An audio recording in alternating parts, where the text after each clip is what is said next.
A story of unexpected love, unspoken pain, and the word that changed everything.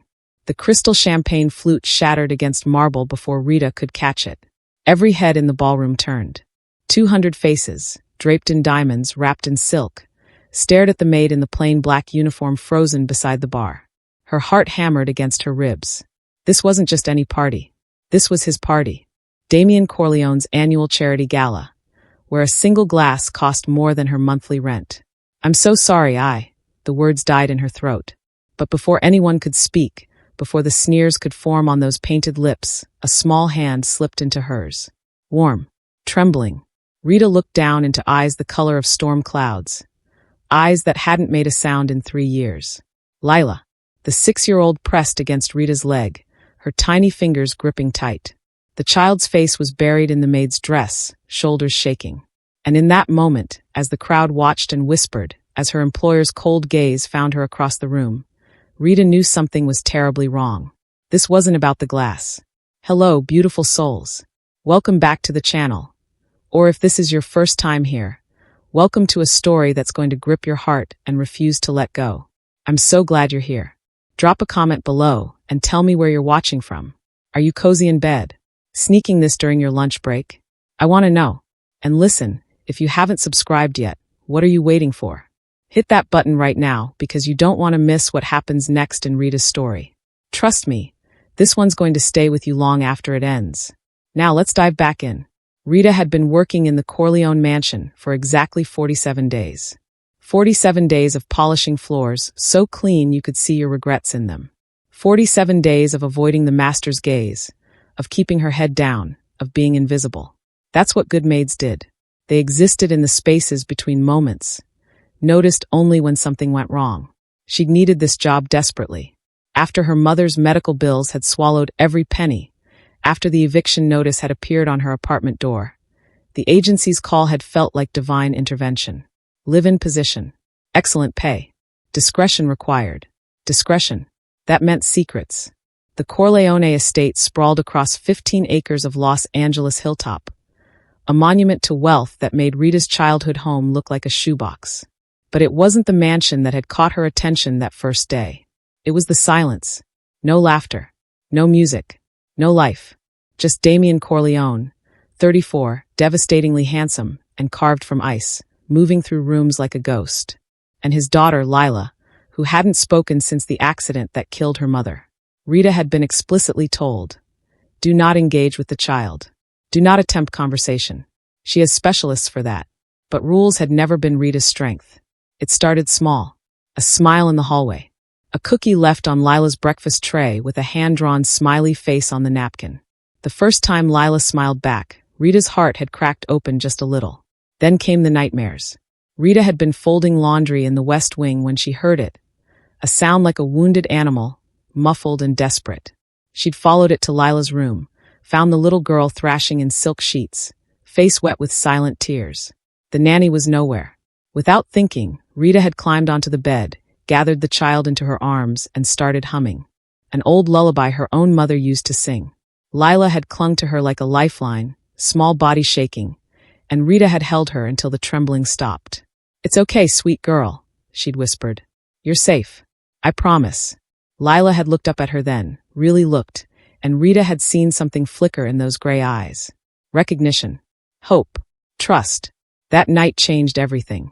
Suddenly, Lila was seeking her out, waiting by the kitchen door when Rita started her shift, following her from room to room with silent footsteps. The nanny complained. The head of staff frowned. But Damien Corleone said nothing, and in his house, silence was permission. So Rita started reading to her. Every night, after her duties were done, she'd slip into Lila's room with a book. Sometimes fairy tales. Sometimes adventures. Always stories about brave girls who found their voices, who saved themselves, who learned that love was stronger than fear. Lila never spoke, but she listened with an intensity that made Rita's chest ache. And slowly, gradually, the nightmares became less frequent. The shadows under those gray eyes began to fade. Rita told herself it didn't matter that she was breaking the rules, that she was getting too attached, that Damien Corleone's rare appearances in the doorway, watching them with an expression she couldn't read, made her pulse race in ways that had nothing to do with fear. She told herself she was just doing what anyone with a heart would do. She told herself she wasn't falling in love with a child who wasn't hers. She told herself a lot of lies. Now, standing in the ballroom with Lila pressed against her, champagne soaking into her shoes and 200 pairs of eyes dissecting her every breath, Rita realized the truth. She'd been a fool to think she could stay invisible. She'd been a fool to think this wouldn't end in heartbreak. Because Damien Corleone was moving through the crowd now, his jaw tight, his eyes dark with something that looked like fury. And Lila, sweet, silent Lila, was gripping Rita's hand like she might disappear. Lila. His voice was cold, controlled. Come here. The child didn't move. Lila. Now. Still, she stayed frozen against Rita's leg. The whispers grew louder. Someone laughed, sharp, cruel. Rita's face burned. This was it. She'd be fired, thrown out, and Lila would be left alone again with her nightmares and her silence. But then Lila did something that stopped time. She looked up at Rita with tears streaming down her face, opened her mouth and spoke. One word. One impossible, world-shattering word. Mommy. The word hung in the air like a gunshot's echo. Mommy. Rita's knees nearly buckled. She couldn't breathe, couldn't think, couldn't do anything but stare down at the little girl clinging to her dress. Lila's face was tilted up, tears cutting tracks through her carefully applied party makeup, her lips still parted from that single, devastating syllable. 3 years of silence. Shattered. For her. The ballroom erupted. Gasps rippled through the crowd like dominoes falling. Someone's wine glass hit the floor. A woman in a diamond tiara pressed her hand to her chest. The orchestra had stopped playing, leaving only the horrible, amplified sound of 200 people whispering at once. Did she just? The maid? How is that even? Where's the real mother? Damien stood frozen 10 feet away, his face drained of color. For a moment, just a fleeting, fragile moment, Rita saw something crack in that ice-cold exterior. Pain. Raw and bleeding, and so profound it made her own heart twist. Then it was gone, replaced by stone. Everyone out. His voice cut through the chaos like a blade. Party's over. Now. Damien, surely we can. An older man in a tuxedo stepped forward, his smile too wide, too practiced. I said, out. Damien's eyes were black fire. Security will escort anyone who needs assistance finding the door. The crowd moved as one organism, a river of silk and judgment flowing toward the exits. But their eyes stayed locked on Rita and Lila, hungry for scandal, for gossip, for anything to tear apart over brunch tomorrow. Rita wanted to run, wanted to scoop Lila up and disappear into the walls like she'd been doing for 47 days. But Lila's grip on her hand was iron, and those gray eyes were begging her for something Rita couldn't name. Don't leave me. Please don't leave me. Within minutes, the ballroom was empty except for the three of them and the ruins of crystal scattered across marble. The silence was suffocating. Damien moved closer, each step measured, controlled. When he spoke, his voice was barely above a whisper. Lila, look at me. The child pressed harder against Rita's leg. Lila Grace Corleone. Look. At. Me. Slowly, reluctantly, Lila turned her head. Her hand never left Rita's. Damien crouched down, bringing himself to eye level with his daughter. Up close, Rita could see the exhaustion carved into his features. The shadows under his eyes, the tension in his jaw, the way his hands trembled slightly before he clenched them into fists. Baby girl, he said, and his voice cracked. Do you understand what you just said? Lila's chin quivered. She looked up at Rita, then back at her father, and nodded. She's not. Damien stopped, swallowed hard. Rita is not your mother, Lila. Your mother died. You remember. You were there. The words landed like blows. Lila flinched, and Rita felt something fierce and protective surge through her chest. She wanted to tell him to stop, to not force this precious, fragile child to relive that trauma. But this wasn't her place. This wasn't her family. Except it felt like it was. Maybe we should talk about this tomorrow, Rita said quietly. She's had a big night. We all have. Damien's eyes snapped to hers, and for the first time since she'd started working here, he really looked at her. Not through her. Not past her. At her. How long? He asked. Sir, how long have you been sneaking into my daughter's room at night? Rita's blood went cold. I wasn't sneaking, I was just... How? Long. 3 weeks. The truth came out small, ashamed. She was having nightmares. The nanny wasn't responding. I heard her crying and I couldn't just.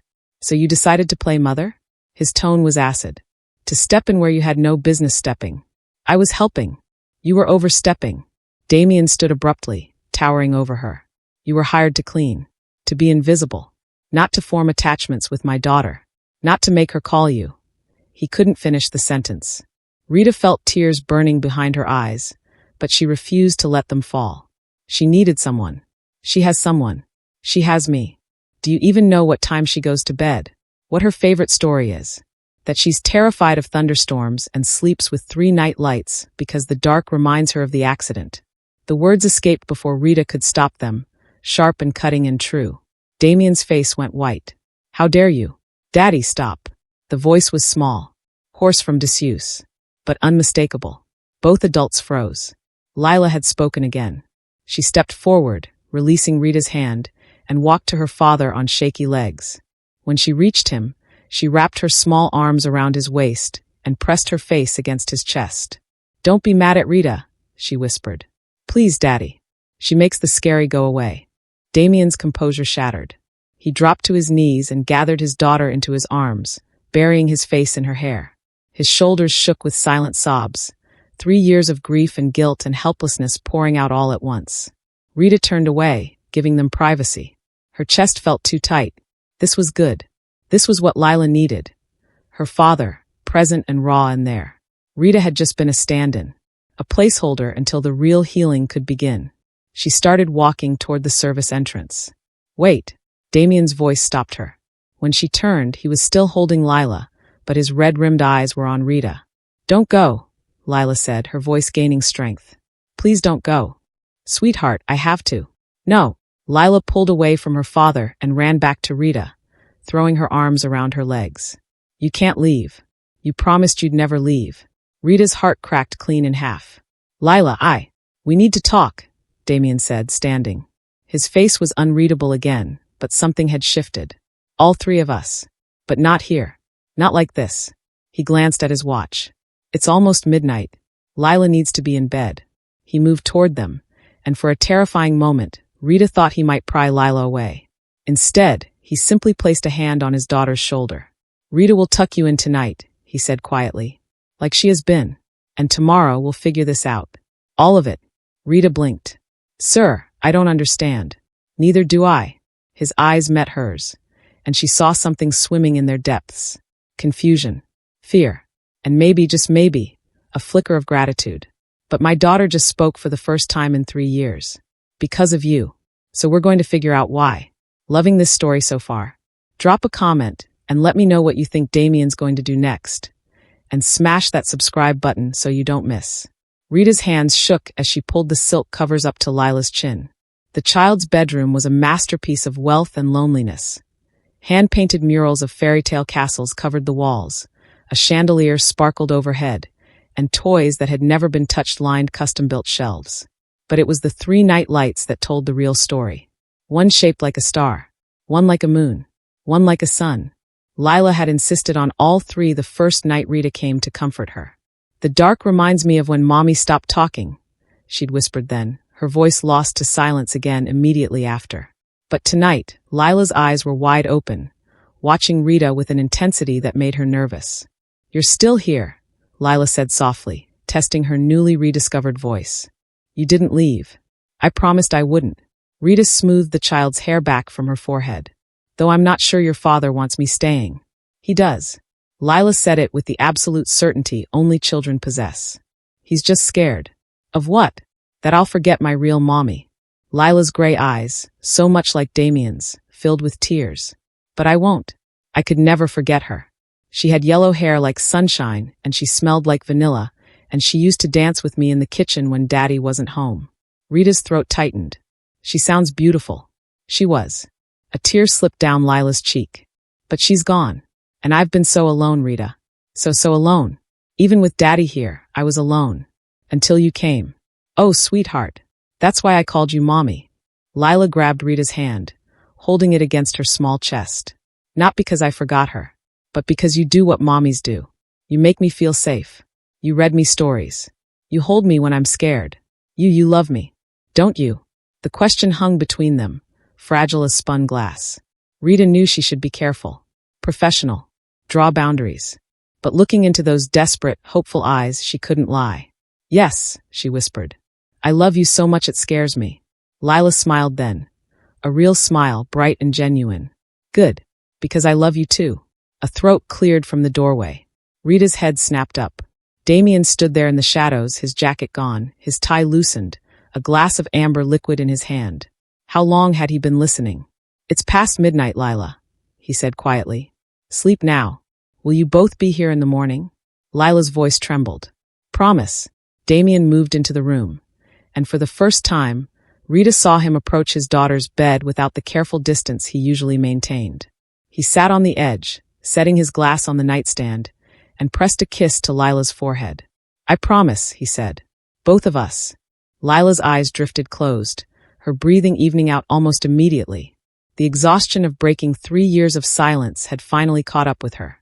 Rita started to stand, but Damien's hand on her wrist stopped her. "Stay," he murmured. "We need to talk. Just not here."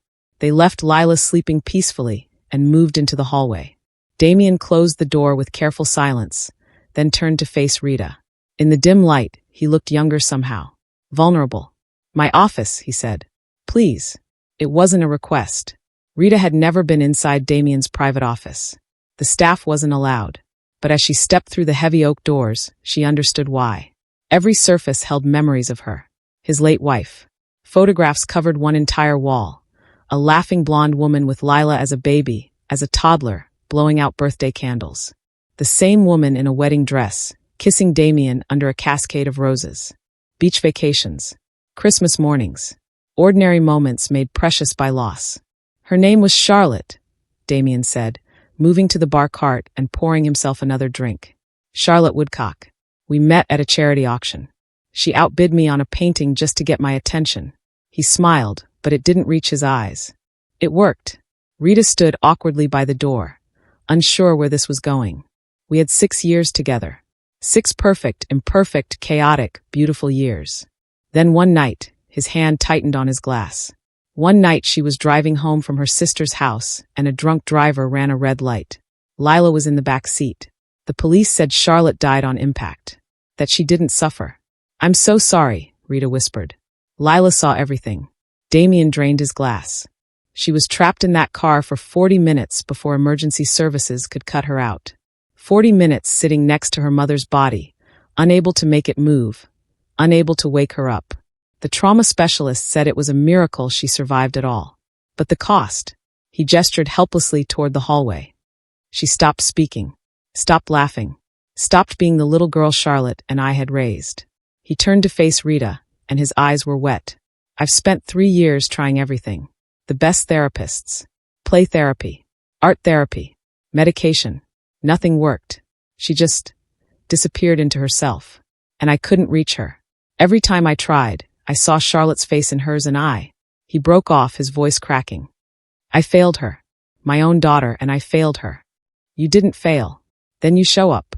Damien moved closer, his gaze intense. "Some maid from an agency. Nobody special. No credentials. No training. And in 6 weeks, you do what an army of specialists couldn't. You bring her back." Rita shook her head. "I just listened to her. Held her. Loved her."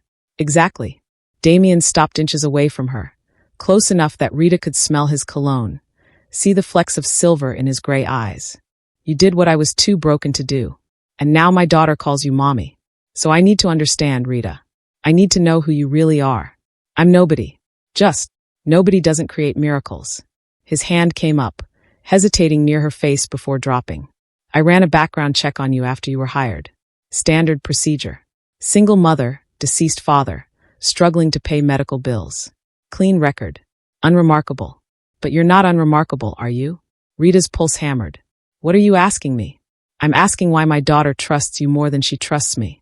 I'm asking what you want from this family. I'm asking." He stopped, his jaw clenching. "I'm asking if you're going to break her heart when you leave." "I would never." The office door burst open. Mrs. Chun, the head housekeeper, stood in the doorway, her face pale, her phone clutched in her shaking hand. "Mr. Corleone, I'm so sorry to interrupt, but," she glanced at Rita, hesitated. "There's been an incident." Someone broke into the staff quarters. Rita's room has been ransacked. Rita's blood turned to ice. What? Nothing seems stolen, but... Mrs. Chen's voice dropped to barely a whisper. They left a message. On your mirror. Written in red lipstick. What did it say? Damien demanded. Mrs. Chen's eyes found Rita's, filled with something that looked like pity. It said, Found you. Time to come home. Jay. The floor tilted under Rita's feet. No. Not now. Not here. She'd been so careful, covered her tracks so completely. 3 years of running, of hiding, of building a new life from the ashes of her old one. He'd found her. Rita. Damien's hand was on her elbow, steadying her. Who's Jay? She wanted to lie. Needed to lie. But when she opened her mouth, the truth spilled out like poison. My ex-husband, she whispered. And if he's here, we're all in danger. Oh no. What's going to happen next? Drop your theories in the comments below. And if you haven't subscribed yet, do it now. You need to see how this unfolds. Damien's expression went from confused to lethal in a heartbeat. Your ex-husband is threatening you? On my property. His voice was deadly calm, the kind of calm that preceded storms. How long have you been running from him? Rita's legs felt like water. She gripped the back of a leather chair to stay upright. 3 years. Since right after my mother died. The same time Lila stopped speaking. Damien's eyes narrowed. That's not a coincidence. No, it's... Rita shook her head, trying to organize thoughts that were scattering like startled birds. It's not connected. I swear. I didn't even know you existed 3 months ago. Then start from the beginning. Damien pulled out his phone. And talk fast. I'm calling security. Mrs. Chen cleared her throat. Sir, the police are already on their way. I took the liberty. Good. Double the guard on Lila's room. Nobody gets near her. Damien's attention snapped back to Rita. Talk. Now. Rita's hands were shaking so hard she had to clasp them together. His name is Jason Bourne. We met when I was 22. I was working at a diner, putting myself through nursing school. He was charming, attentive, said all the right things. The words tasted like ash. How many times had she replayed those early days, searching for the red flags she'd missed? He wasn't always. She swallowed hard. It started small. Questions about where I'd been, who I'd talked to. Then he convinced me to drop out of school. Said he'd take care of me. That I didn't need a career when I had him. Damien's jaw tightened, but he said nothing. By the time I realized what was happening, I was trapped. No education. No job. No money of my own. He controlled everything. What I wore, what I ate, who I spoke to. Rita's voice cracked. And when I tried to leave the first time, she couldn't finish. Didn't need to. The understanding in Damien's eyes told her he'd filled in the blanks. My mother was the only person who knew how bad it was, Rita continued. She'd been saving money for years, hiding it away. When she got sick, stage 4 lung cancer, she made me promise I'd use her life insurance to disappear. To start over somewhere he'd never find me. So you did. It wasn't a question. The day after her funeral, I packed one bag, withdrew everything from the secret account she'd left me, and got on a bus to Los Angeles. Changed my name from Rita Bourne back to my maiden name, Rita Vertasky. Got a new social security number through a women's shelter program. Started completely over. Mrs. Chen gasped softly. You've been living under witness protection? Not officially. The police said there wasn't enough evidence to arrest him. He was careful. Never left marks where people could see. It was my word against his, and he's. Rita laughed bitterly. He's a defense attorney. Knows exactly how to work the system. So I had to disappear on my own. Damien moved to the window, his shoulders rigid. And now he's found you. How? I don't know. I was so careful. No social media. No contact with anyone from my old life. Rita's breath caught. Oh God. The gala. It was photographed. Some of those society bloggers were posting live updates. If one of them caught me in the background, he could have facial recognition software. Damien finished. Scanning social media for any trace of you. The room spun. Rita pressed her palms against her eyes. I have to leave. Tonight. Right now. If he knows I'm here, if he thinks I'm connected to you and Lila, you're not going anywhere. Rita's head snapped up. You don't understand. Jason doesn't just want me back. He wants to destroy me. Anyone I care about becomes a target. Anyone who helps me becomes collateral damage. I won't let him hurt Lila. Damien crossed the room in 3 strides and gripped her shoulders, forcing her to look at him. Listen to me very carefully, Rita. You are not leaving. My daughter just spoke for the first time in 3 years because of you. I'm not letting some abusive piece of garbage take that away from her. From either of us. You don't know what he's capable of. And he doesn't know what I'm capable of. Damien's eyes were hard as diamonds. I have resources he can't imagine. Security. Lawyers. Private investigators. If this Jason wants a war, he'll get one. But he won't get you. Rita wanted to believe him. God, how she wanted to believe him. But she'd learned the hard way that money and power couldn't protect you from everything. Why? She whispered. Why would you risk your family for someone like me? Something flickered across Damien's face, raw and vulnerable and quickly hidden. Because my daughter loves you. Because you gave her back her voice. And because... He stopped, his grip on her shoulders tightening. Because I know what it's like to lose someone you love and feel helpless to stop it. I won't feel that way again. Not if I can help it. The air between them felt charged, electric. Rita became acutely aware of how close he was standing, how his hands felt warm through her thin uniform, how his eyes had gone from ice to fire. A sharp knock shattered the moment. LA-D. A voice called from the hallway. Damien released her, stepping back so quickly Rita nearly stumbled. Come in. 2 officers entered. A tired-looking woman in her 40s and a younger man with a notepad. They took Rita's statement, photographed the message on her mirror, and promised to increase patrols in the area. We'll need you to file a formal restraining order, the female officer said. And we'll put out a bolo for Jason Bourne. But I have to be honest, unless he makes direct contact or we catch him trespassing, there's not much we can do. That's not acceptable, Damien said coldly. Sir, I understand your frustration, but... You understand nothing. Damien pulled out his phone. I'm calling my attorneys. By morning, there will be a TRO in place. My head of security will coordinate with your department. And Rita will have 24/7 protection. The officers exchanged glances. Mr. Corleone, we appreciate your cooperation, but... That wasn't a request. His tone left no room for argument. After the police left, Damien turned to Mrs. Chun. Move Rita's things to the East Wing guest suite. The one next to Lila's room. I want her close. Sir, that's highly irregular. I don't care. Do it. Mrs. Chun nodded and hurried out. Alone again, Rita felt the full weight of the night crash down on her. Her legs gave out, and she sank into the nearest chair, burying her face in her hands. I've ruined everything, she whispered. Lila was just starting to heal, and now she needs you more than ever. Damien crouched in front of her, his voice gentler than she'd ever heard it. Rita, look at me. Slowly, she raised her head. My daughter spent 3 years locked in silence because she lost someone she loved, he said. I won't let her lose another person.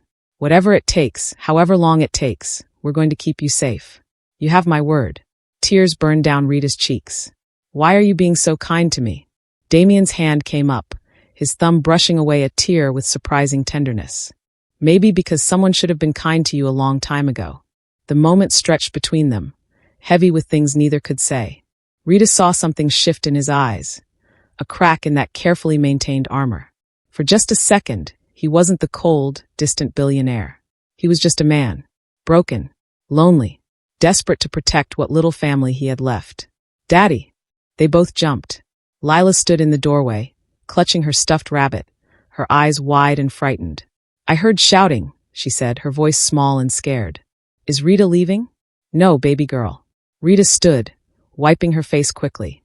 I'm not going anywhere. Promise. Lila ran to her, wrapping her arms around Rita's waist. Even if scary things happen? Rita looked at Damien over Lila's head. He gave a small nod, a silent vow. I promise, Rita said, praying it was a promise she could keep. Even if scary things happen. 30 minutes later, Rita sat on the edge of a bed she didn't deserve, in a room that cost more than her entire year's salary, trying to process how her life had imploded in a single evening. The guest suite was stunning, cream walls, antique furniture, a view of the city lights that stretched to forever. But all Rita could see was that message on her old mirror, written in blood-red lipstick. Found you. Her phone buzzed. Unknown number. Her hands shook as she opened the text.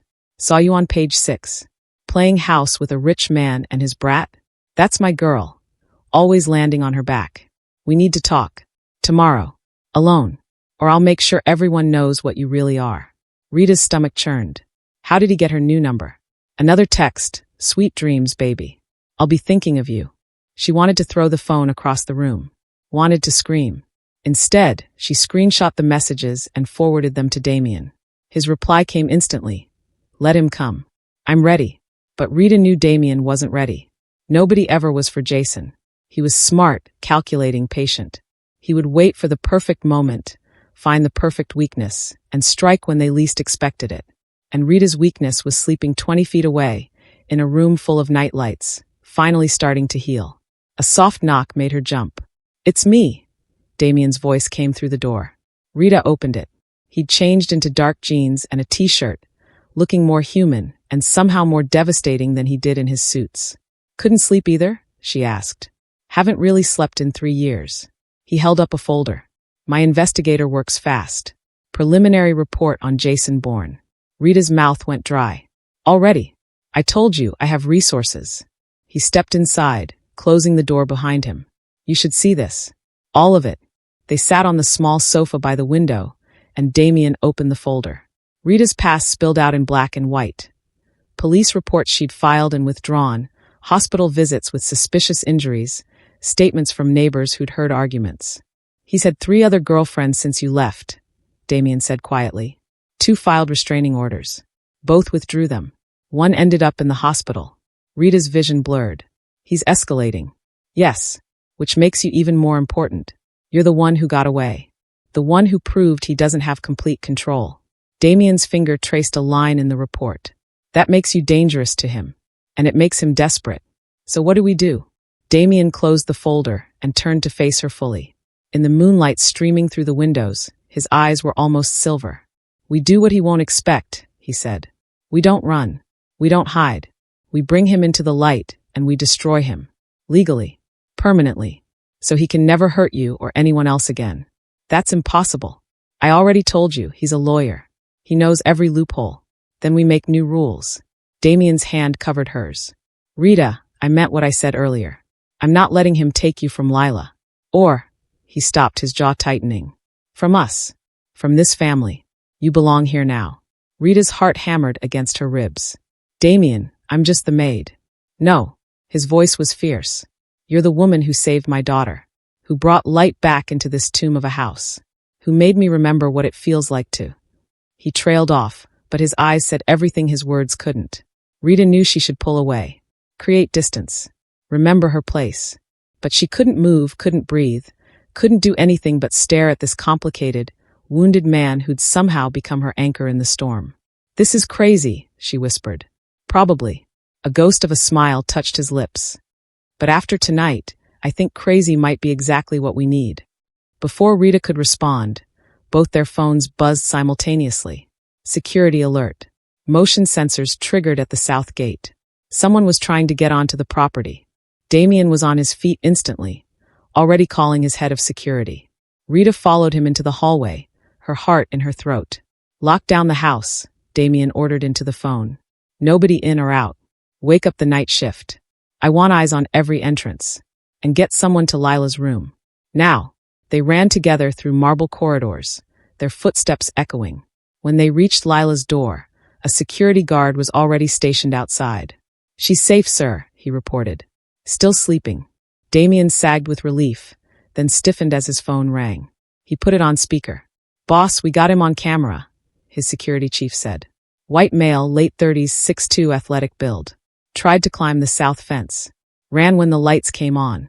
Police are in pursuit. Did you get a clear shot of his face? Sending it now. Damien's phone pinged. He opened the image and held it up to Rita. Her world stopped. It was him. Jason. Older, harder, but unmistakably him. And he was smiling at the camera. Like this was all a game. Like he knew exactly where she was. And he was just getting started. The police caught Jason 3 blocks from the estate. Or rather, he let them catch him. Rita knew this because she'd seen that smirk before. The one he wore when everything was going exactly according to plan. The one that meant someone was about to get hurt. They're bringing him in for questioning, Damien said, pacing his office like a caged panther. Dawn light was beginning to creep through the windows. Neither of them had slept. Trespassing. Attempted breaking and entering. He'll be arraigned this morning. He'll make bail by noon. Rita's voice was hollow. She sat curled in the same chair from hours ago, watching her past collide with her present in slow motion. He always does. Not this time. My attorneys are already filing for an emergency restraining order. The judge owes me. Stop. Rita stood abruptly. Just stop, Damien. You can't buy your way out of this. Jason doesn't care about your money or your lawyers or your power. He cares about winning, about control. And right now, he's controlling all of us. Damien stopped pacing. What do you mean? This. Rita gestured at the chaos around them. Security footage playing on multiple screens. Phones ringing constantly, armed guards patrolling the grounds. This is exactly what he wanted. He didn't try to break in. He wanted to be seen. To make us panic. To prove he can reach me whenever he wants. Then what's his endgame? Rita's laugh was bitter. Me. Broken. Afraid. Alone. Everything I've built here. Lila, this job, this safe place. He'll destroy it all just to prove he can. Then he'll expect me to come crawling back. Lila sat cross-legged on her bed, still in her princess pajamas, surrounded by drawings. Dozens of them, scattered across the silk comforter like fallen leaves. Baby girl, what's all this? Damien asked gently. Lila looked up, her gray eyes serious beyond her 6 years. I drew them last night. After I went back to sleep. I had to get them out of my head. Rita moved closer, and her blood turned to ice. Every single drawing showed the same thing. A dark figure standing outside a window. Watching. Waiting. Lila, sweetheart. Rita's voice shook. How long have you been drawing these? Since Rita came. Lila picked up one of the papers. I see him sometimes. At night. Standing by the trees. I thought he was just another nightmare. But he's real, isn't he? Damien's face had gone white. You've seen someone watching the house? Why didn't you tell anyone? I couldn't talk, Daddy. Remember? Lila's voice was matter of fact, but her hands trembled. And after Rita came, I wasn't scared anymore. So I thought maybe I made him up. Rita sank onto the bed, pulling Lila close. Jason had been watching the house for weeks. Watching her. Learning her routines, her attachments, her weaknesses. And she'd led him straight to the most vulnerable person in her life. I'm so sorry, Rita whispered into Lila's hair. This is all my fault. It's not your fault. Lila pulled back, her small face fierce. Bad people do bad things. That's what you told me. Remember? When we read about the witch in Hansel and Gretel. You said some people are just broken inside. She's right, Damien said quietly. He was studying the drawings with a detective's eye. Rita, look at these. Really look. Rita forced herself to examine the sketches more carefully. The dark figure was always in the same spot. Near the south fence, partially hidden by an old oak tree. That's where our security cameras have a blind spot, Damien said slowly. We've been meaning to fix it, but... He pulled out his phone. I need to call my security chief. If Jason's been surveilling us for weeks, there might be more evidence. Footprints. Cigarette butts. Something we can use. While Damien stepped into the hallway to make calls, Rita held Lila close, breathing in the little girl's strawberry shampoo scent. Are you scared? Lila asked. Terrified, Rita admitted. But not for me. For you. I couldn't bear it if something happened to you because of me. Lila tilted her head, considering. Is that why you came here? Were you running from the bad man? Yes. And you thought if you stayed quiet and invisible, he wouldn't find you? Rita blinked. How did you? That's what I did too. Lila's gray eyes were ancient and knowing. After Mommy died, I thought if I disappeared, if I stopped talking and being loud and taking up space, maybe bad things would stop happening. Maybe I could be safe. Rita's heart cracked open. Oh, Lila. But you taught Damien cross to her, his eyes intense. That's not going to happen. You don't know. Rita. He gripped her arms gently but firmly. Look at me. Whatever happens, you're not going back to him. Ever. Do you understand? She wanted to believe him. But 3 years of running had taught her that nowhere was truly safe. A soft knock interrupted them. Mrs. Chin appeared in the doorway, her expression troubled. Sir, Lila's awake. She's asking for both of you. And... She hesitated. There's something you need to see. Me something. Lila took Rita's face in her small hands. You taught me that hiding doesn't make you safe. Love makes you safe. People who fight for you make you safe. You're 6 years old, Rita whispered, amazed. How are you so wise? I listen good. Lila smiled.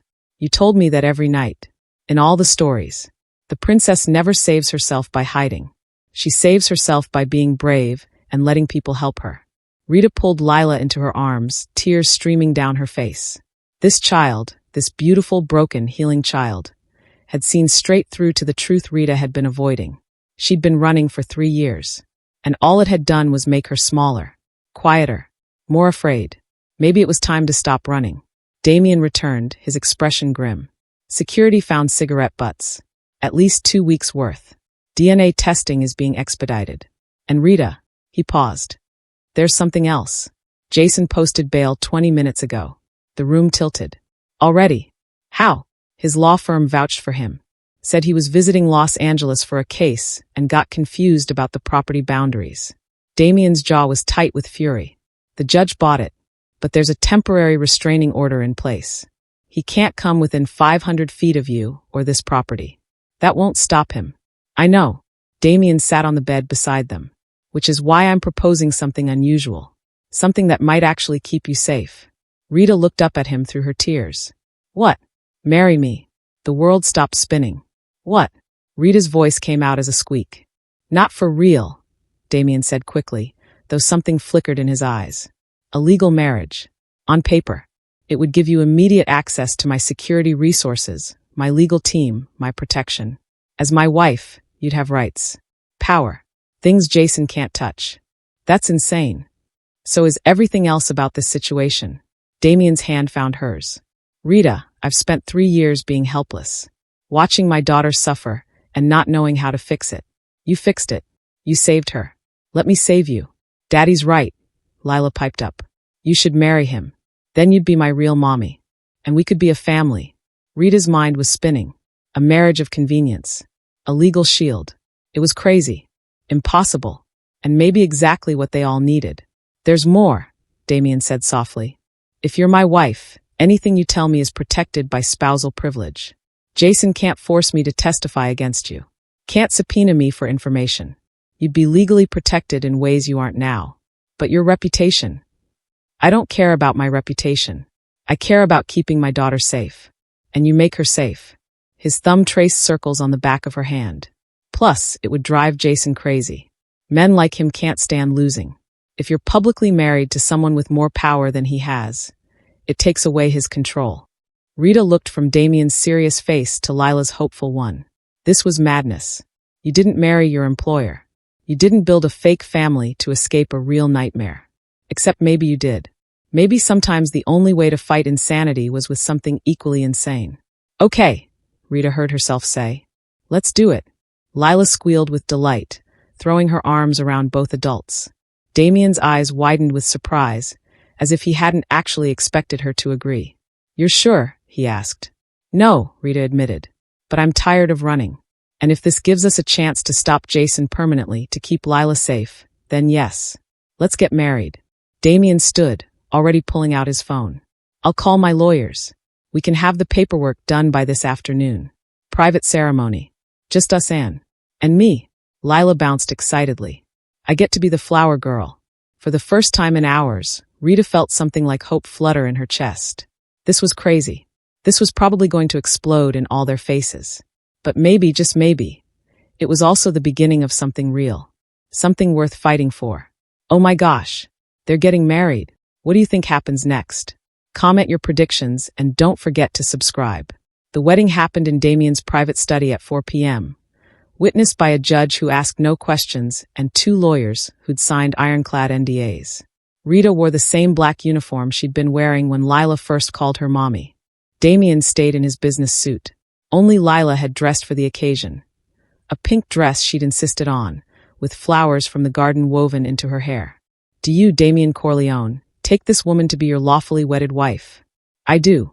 And do you, Rita Vertasky, take this man to be your lawfully wedded husband? Rita's throat was dry. She looked at Damien, this stranger who'd become her unlikely protector, and saw something in his eyes she couldn't name. Fear. Hope. Regret. I do, she whispered. By the power vested in me by the state of California, I now pronounce you husband and wife. No kiss. No celebration. Just signatures on paper and a marriage certificate that felt like a shield and a shackle all at once. The judge left. The lawyers left. And suddenly Rita was married to a billionaire, standing in a room that smelled like old leather and expensive scotch, wondering what the hell she'd just done. Mrs. Corleone, Damien said quietly, testing the name. How does it feel? Surreal. Rita touched the simple gold band he'd slipped onto her finger. Purchased that afternoon, sized perfectly, as if he'd known her measurements. Like I'm living someone else's life. You are now, Lila said seriously, adjusting her flower crown. You're living our life. Isn't it wonderful? Before Rita could answer, Damien's phone rang. He glanced at the screen and his face hardened. It's my head of security. He answered on speaker. Talk to me. Sir, we have a situation. Jason Bourne just held a press conference outside the estate gates. He's claiming Rita is his wife, that she abandoned their marriage, stole money from their joint accounts, and kidnapped herself to extort him. He's got a lawyer and he's threatening legal action. Rita's knees buckled. Damien caught her elbow, steadying her. He's lying, she breathed. We were never married. I never took anything that wasn't mine. I know. Damien's voice was ice. What else? He's filed a missing persons report backdated to 3 years ago. Claims she's mentally unstable, and he's been searching for her ever since. And sir, the security chief paused. The story's already viral. TMZ picked it up. Billionaire's new wife, runaway or fraud. They're camping outside the gates. Rita felt the room spinning. This was Jason's real play. Not violence.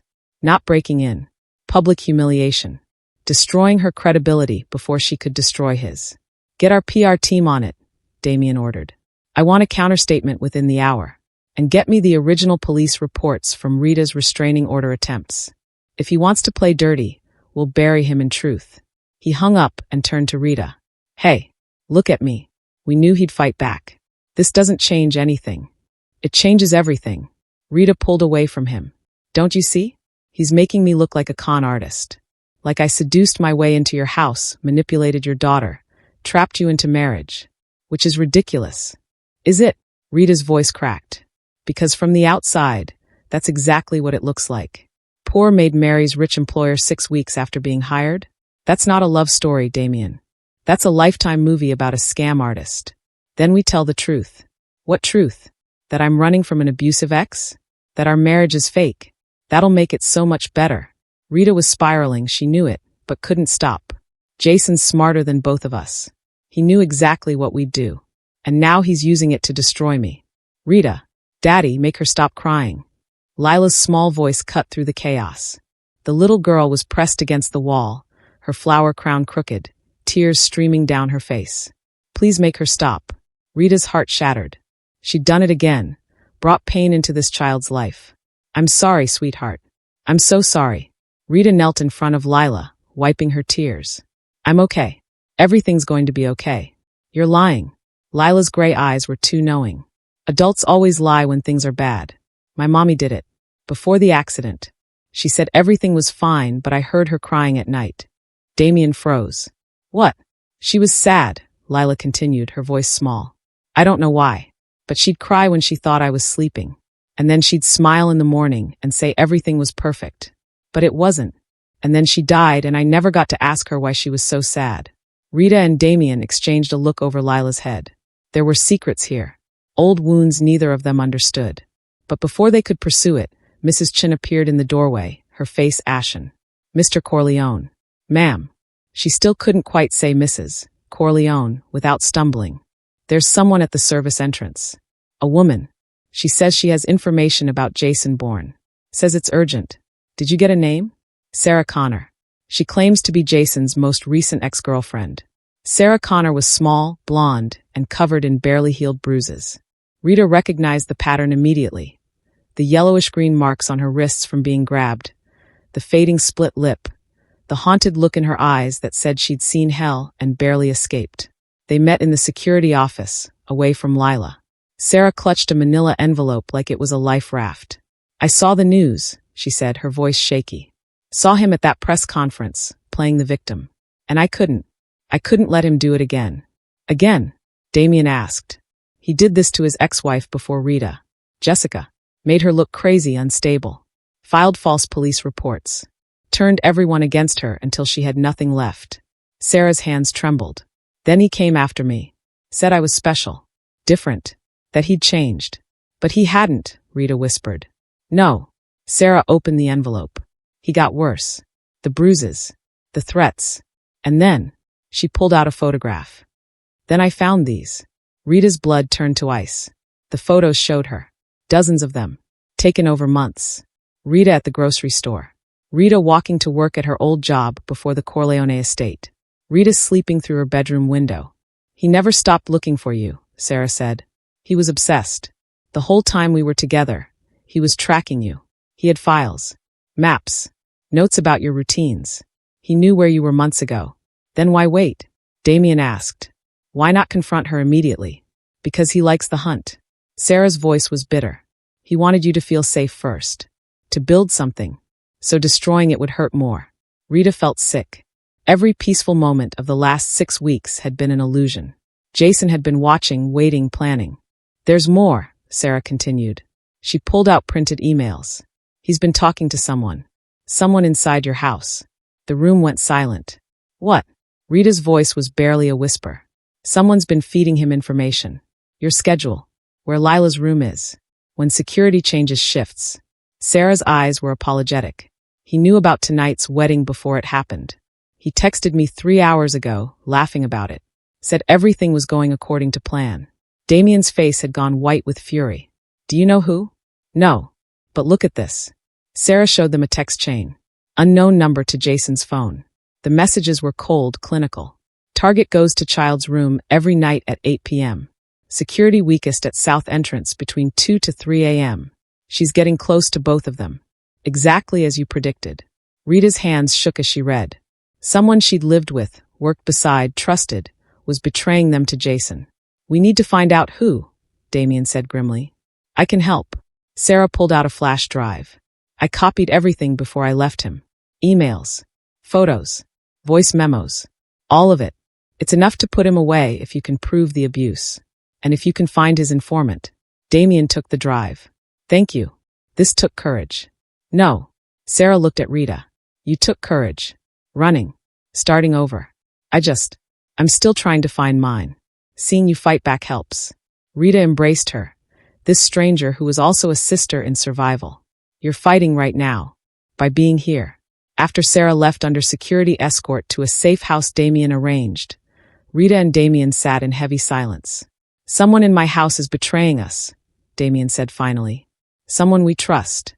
We need to find them before they do more damage. Agreed. But Rita, he turned to her, his face drawn. If Jason knew about the wedding beforehand, if he's been planning this whole thing, what if this is exactly what he wanted? What if we played right into his hands? The question hung between them like a guillotine. Rita thought about the press conference. The perfectly timed accusations. The narrative Jason had crafted. Unstable woman seduces billionaire. Uses his daughter to trap him into marriage. What if their marriage wasn't protection? What if it was the final piece of Jason's trap? He wants me isolated, Rita said slowly. Wants everyone to think I'm crazy. A gold digger. A liar. If our marriage falls apart publicly, if you divorce me, you'll have nothing, Damien finished. No job. No home. No credibility. You'd have to come back to him. And he'd look like the hero who forgave his mentally ill wife. They stared at each other, the full scope of Jason's plan crystallizing between them. So what do we do? Rita asked. Damien was quiet for a long moment. Then he stood, offering his hand. We make it real. What? Jason's plan only works if our marriage is fake. If it's just a legal arrangement that can be easily dissolved. Damien's eyes were intense. So we make it real. Not on paper. In life. We become a family. You, me, and Lila. We present a united front so strong that no one, not the media, not Jason, not anyone can break it. Damien, you can't. I can. I should have done it weeks ago. He pulled her to her feet. Rita, my daughter loves you. You've brought life back to this house. And he paused, something vulnerable crossing his face. I haven't felt alive in 3 years. Not until you. Rita's heart hammered. This isn't just strategy talking, is it? No, he admitted. It's not. But we can deal with that later. Right now, we need to protect what we've built. All 3 of us. Before Rita could respond, An alarm shrieked through the house. Damien's phone exploded with notifications. "Fire," he said, his face draining of color. "In the east wing, where Lila's room was." They ran. Smoke billowed through the marble corridors, thick and black and choking. Rita ran faster than she'd ever run in her life, Damien half a step ahead of her.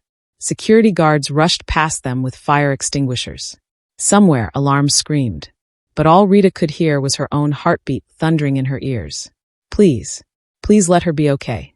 They rounded the corner to Lila's hallway, and Rita's legs nearly gave out with relief. Mrs. Chen stood outside Lila's door, the little girl clutched in her arms, both of them covered in soot but alive. Alive. "She's okay," Mrs. Chen gasped as Damien reached them. "I got her out as soon as the smoke detectors went off." Rita gathered Lila into her arms, breathing in smoke and strawberry shampoo and feeling the child's racing heart against her chest. "You're safe. You're safe. I've got you." "Rita," Lila sobbed into her shoulder. "I was so scared.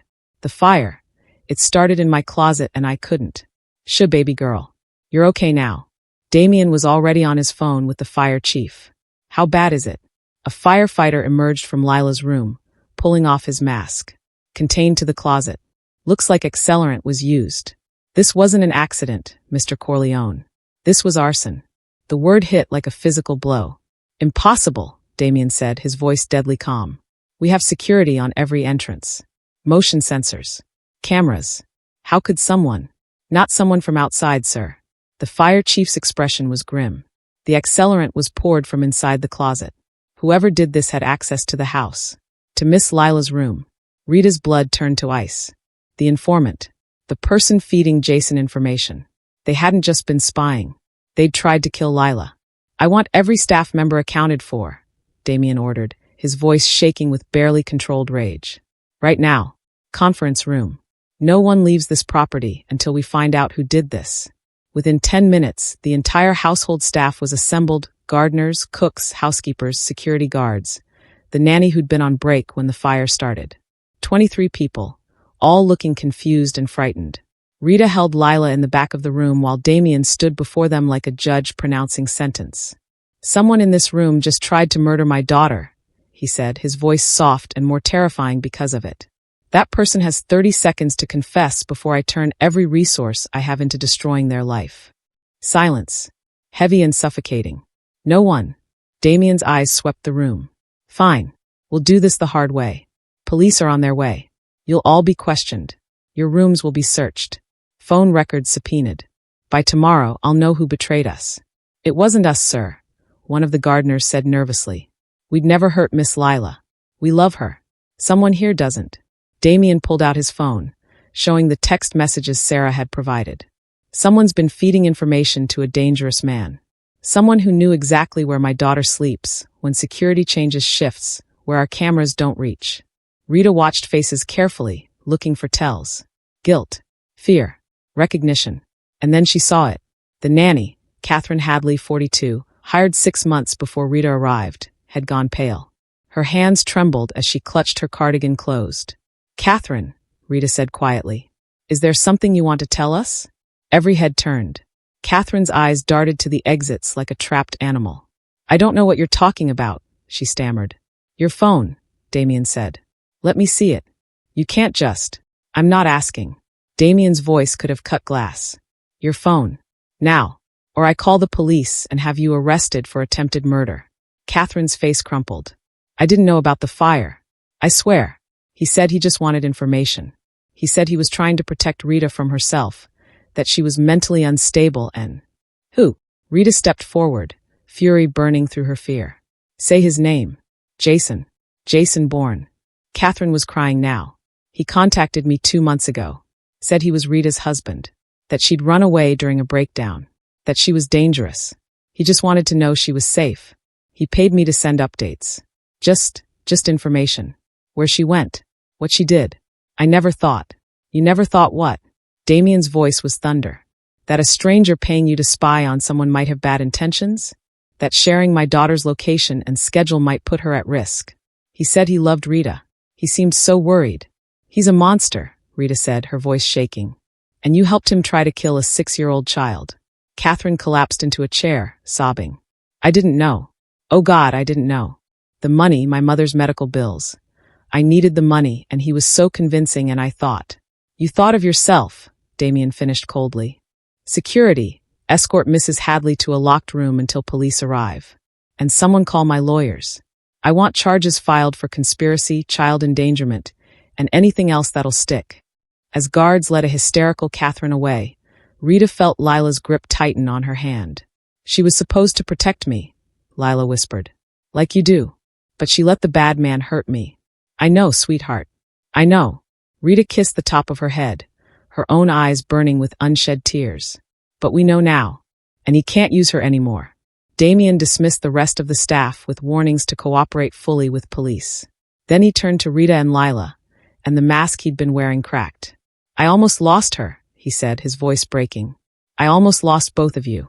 He crossed to them and pulled them both into his arms, desperate, fierce, protective. Rita felt his heart racing against her cheek, felt Lila pressed between them, and realized something had shifted. This wasn't strategy anymore. This wasn't convenience or protection or playing pretend. This was family. We're okay, Rita murmured. We're all okay. This time. Damien pulled back enough to look at her, his eyes haunted. But Jason won't stop. Catherine was just one piece. He's got contingency plans and backup schemes, and then we end it. Rita's voice was steel. Tonight. Now. We stop running and we stop reacting and we take the fight to him. How? Rita thought of Sarah's flash drive. The evidence of years of abuse. The proof of Jason's obsession. We expose him, she said. Everything. Publicly. The abuse. The stalking. The arson plot. We make him so radioactive that no one will believe anything he says.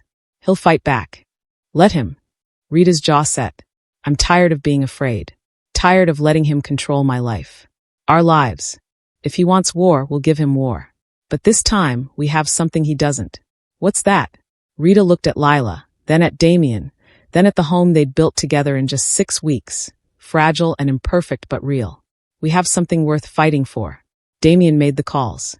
By midnight, his PR team had assembled a press packet. Police reports from Rita's previous restraining order attempts, hospital records showing her injuries, testimony from Sarah and 2 other ex-girlfriends, the photos Jason had taken while stalking Rita, phone records proving Catherine's contact with Jason, and fire marshal reports confirming arson. We release this tomorrow morning, Damien said, reviewing the documents. Every major outlet simultaneously. By noon, Jason Bourne will be finished. He'll know it's coming, Rita warned. When Catherine doesn't check in. When the police start asking questions. He'll make a move. I'm counting on it. Damien pulled up security footage on his laptop. I've tripled the guards. Set up additional cameras. If he comes anywhere near this property, we'll have him on tape violating the restraining order. And if he doesn't come here? Rita asked. If he's smart enough to wait us out. Then we go to him. Damien's smile was sharp and cold. I've tracked down his office address. His apartment. His favorite bar.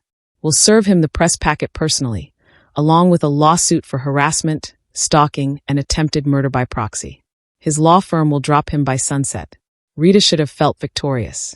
Instead, she felt uneasy. It's too neat. Jason's never this easy to corner. Maybe he's finally met someone he can't manipulate. Or maybe we're missing something. A soft knock interrupted them. Mrs. Chin appeared, holding an envelope. This just arrived by courier, she said.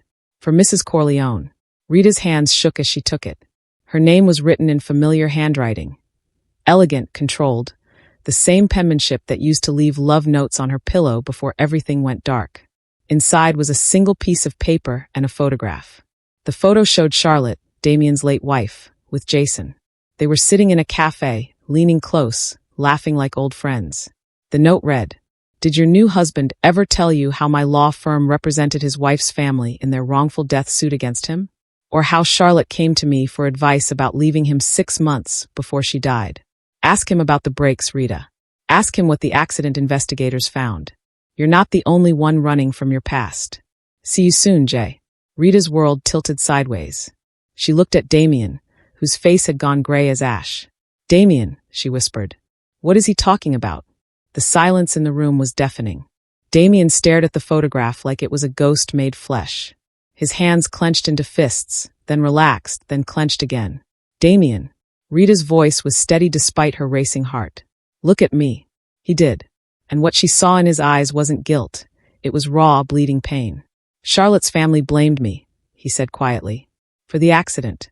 They claimed I'd been neglecting the car maintenance, that I was too busy with work to notice the brake line was worn. They sued for wrongful death. Rita's chest tightened.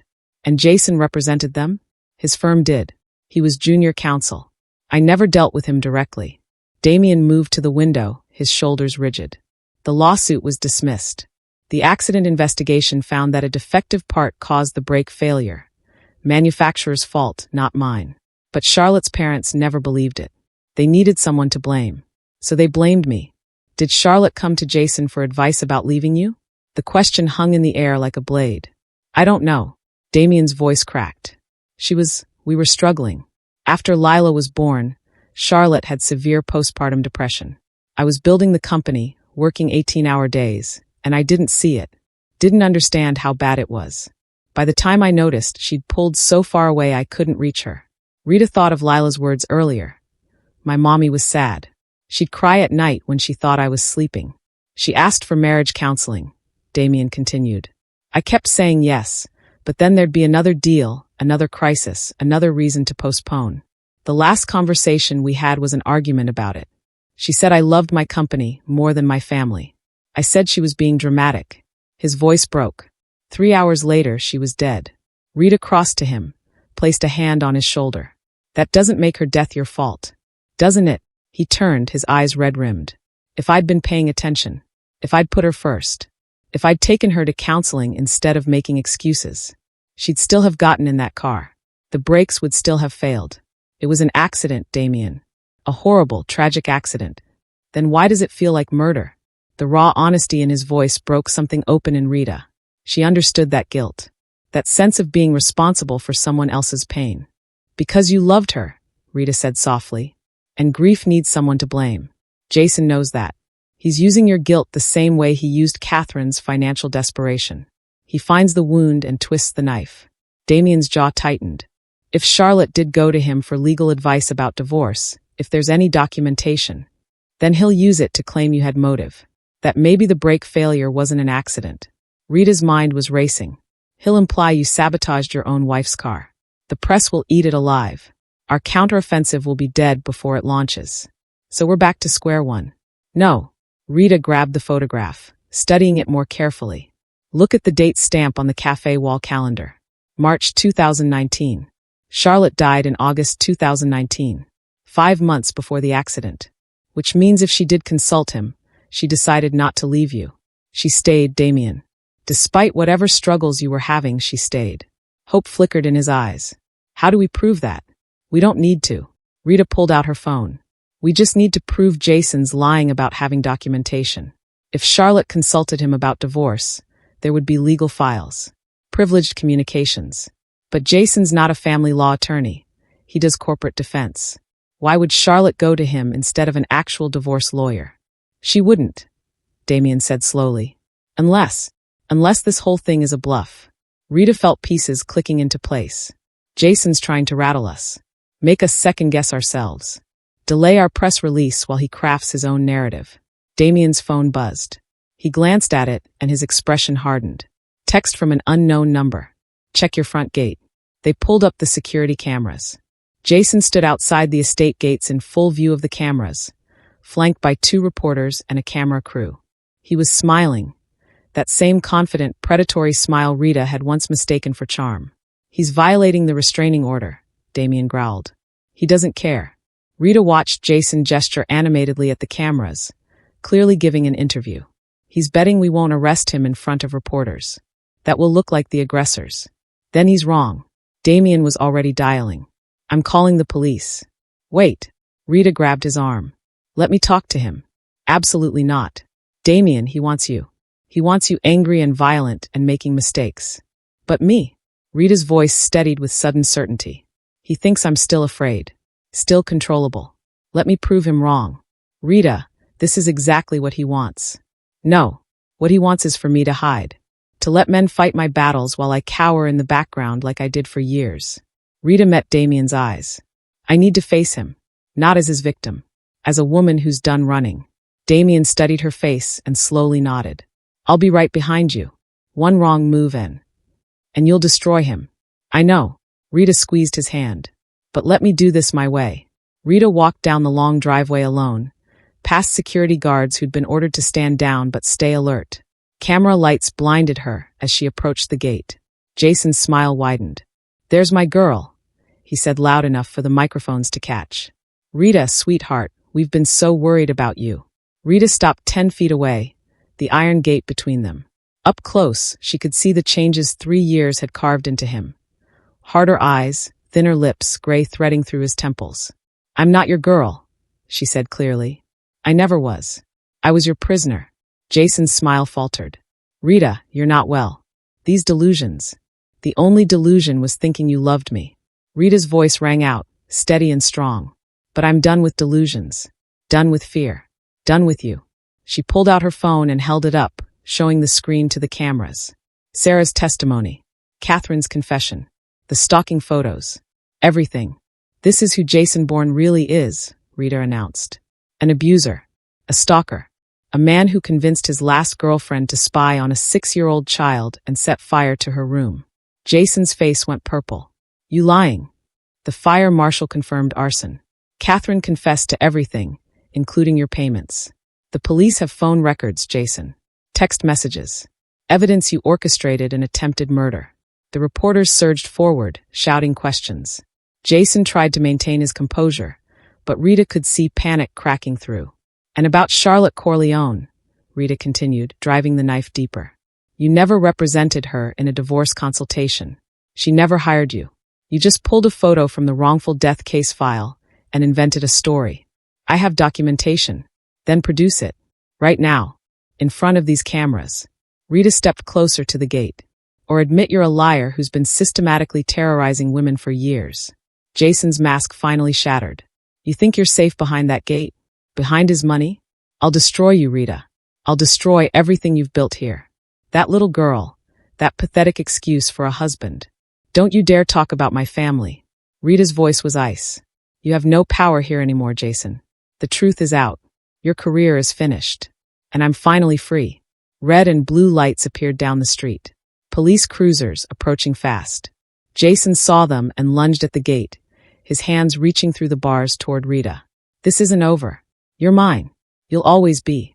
Security guards pulled Rita back as police swarmed Jason, cuffing him while he screamed threats that were caught on every camera. And then Damien was there, pulling Rita into his arms while Lila ran down the driveway calling Mommy. Daddy. Rita gathered them both close, breathing hard, shaking with adrenaline and relief, and something that felt like victory. It's over, Damien murmured into her hair. He can't hurt you anymore. Rita watched police load Jason into a cruiser, watched him twist to look back at her with pure hatred, and finally, felt the chains break. No, she said softly. It's not over. It's just beginning. 6 months later, Rita stood in Lila's doorway, watching the little girl sleep peacefully under a blanket covered in stars. Only one nightlight now, the moon-shaped one. The darkness didn't scare her anymore. So much had changed since that night at the gate. Jason was serving 18 months for stalking, harassment, and conspiracy to commit arson. His law license had been revoked. 3 more women had come forward with their own stories, and civil suits were pending. He'd become exactly what he deserved. Forgotten, powerless, and alone. Catherine had cooperated with prosecutors in exchange for probation and mandatory counseling. She'd written Rita a letter, 6 pages of apologies that Rita had read once and filed away. Forgiveness was a process, not a destination. The media circus had lasted 3 weeks before moving on to the next scandal. But the story had done some good.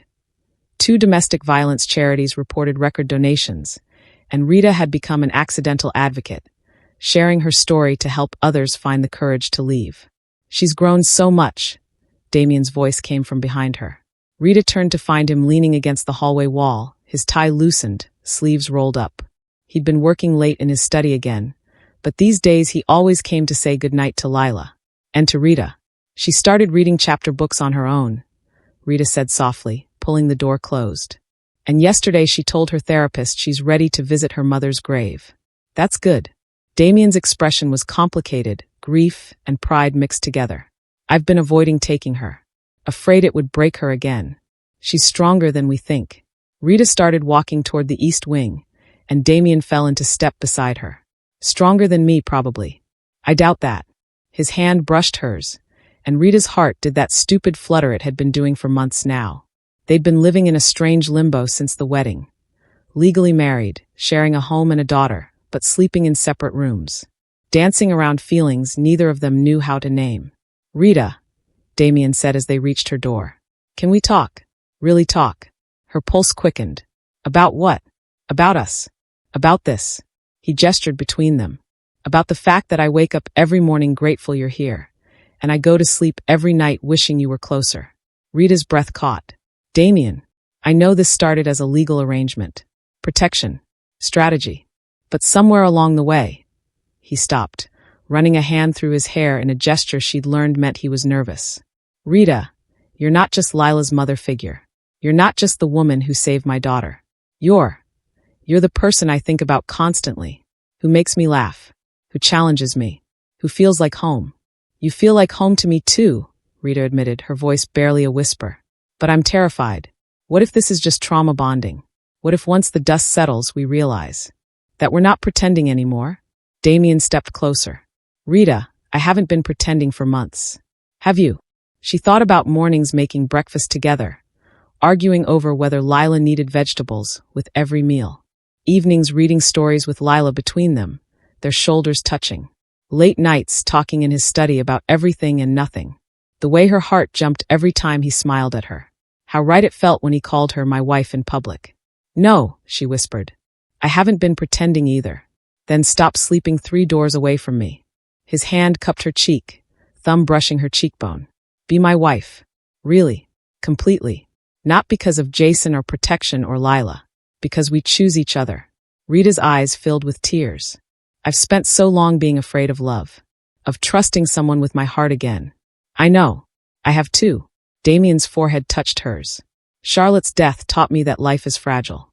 That tomorrow isn't promised. I wasted so much time working instead of living, and I can't get those years back. But I can choose differently now. I can choose you. Choose us. If you'll have me." Rita pulled back enough to look into his eyes. Those storm-gray eyes that had once been cold as winter and now burned with warmth and hope and love. "Yes," she said. "Yes, I choose you. I choose us." The kiss was soft at first, tentative, testing. Then deeper, full of 6 months of longing and restraint finally breaking free. Rita melted into him, her hands fisting in his shirt, feeling his heart race against hers. When they finally broke apart, both breathless, Damien smiled. Really smiled, bright and genuine and beautiful. "Move into my room," he said. "Tonight. Let's stop pretending this is temporary." "What about Lila?" "We should talk to her first." "Talk to me about what?" They both jumped. Lila stood in the hallway in her pajamas, hair sleep mussed, holding her stuffed rabbit. "Sweetheart, what are you doing up?" Rita asked. "I heard talking." Lila looked between them, then smiled knowingly. "You were kissing, weren't you?" Rita's face heated. "Lila." Finally, Lila threw her hands up dramatically. "I've been waiting forever for you to figure it out." Damien laughed, the sound rich and warm. "Have you now?" "Yes." You look at each other all googly-eyed. And you smile more. "And Rita, you do that thing where you touch Daddy's arm when you talk to him." Lila demonstrated, patting the air. "It's very obvious." "Well then." Damien knelt down to Lila's level. "Since you're so observant, how would you feel if Rita and I made this, us real? A real family. We're already a real family, Daddy."